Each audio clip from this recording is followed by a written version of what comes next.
Hello guys, আজকে আমরা যাবো মেলায়। তো চলো তোমাদের বেরিয়ে তোমাদের সাথে কথা হবে। দেখো, আমরা মেলায় যাওয়ার জন্য বেরিয়ে পড়েছি। আর আমাদের বাড়ি থেকে মেলার দূরত্ব খুব কাছে ছিল, আমরা তাড়াতাড়ি মেলায় চলে গেছিলাম। এই যে মেলার পুরো ভিউটা, ওখানে একটা থিম করেছিল অপারেশন সিঁদুর। চলো সেটাই তোমরা দেখো। এই যে থিমটা খুব সুন্দর হয়েছিল। তারপর একটা ডান্স প্রোগ্রাম হচ্ছে, তোমরা ডান্স প্রোগ্রামটা দেখো।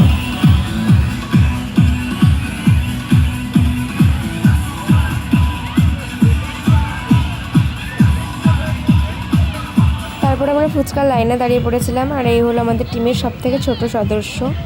আর আমরা ফুচকা খেতেও স্টার্ট করে দিয়েছিলাম। আর মেলায় সমস্ত ফ্লাওয়ারের দোকান বসেছিল, সেগুলো আমরা দেখছিলাম। আর তারপরে আমরা জিলেপি কিনতে চলে গেছিলাম। জিলেপি কিনা হয়ে গেলে আমি একটা আইসক্রিম কিনে নিয়েছিলাম। আর আইসক্রিম খেতে খেতে চলো তোমাদের মেলার পুরো ভিউটা আর একবার দেখাই। তো দেখো তোমরা, মেলায় খুব একটা বেশি দোকান বসেনি। তারপর আমরা মেলা থেকে একটুখানি দূরে গিয়ে একটা ঘুগনির দোকানের সামনে দাঁড়িয়েছিলাম। আর সেখান থেকে এক প্লেট ঘুগনি নিয়ে নিয়েছিলাম। আর তারপরে ঘুগনি খাওয়া হয়ে গেলে আমরা হেঁটে হেঁটে বাড়ি চলে যাওয়ার জন্য রওনা দিয়ে দিয়েছি। তোমরা কারা কারা চড়ক দেখতে গেছিলে কমেন্ট করে বলো। টাটা।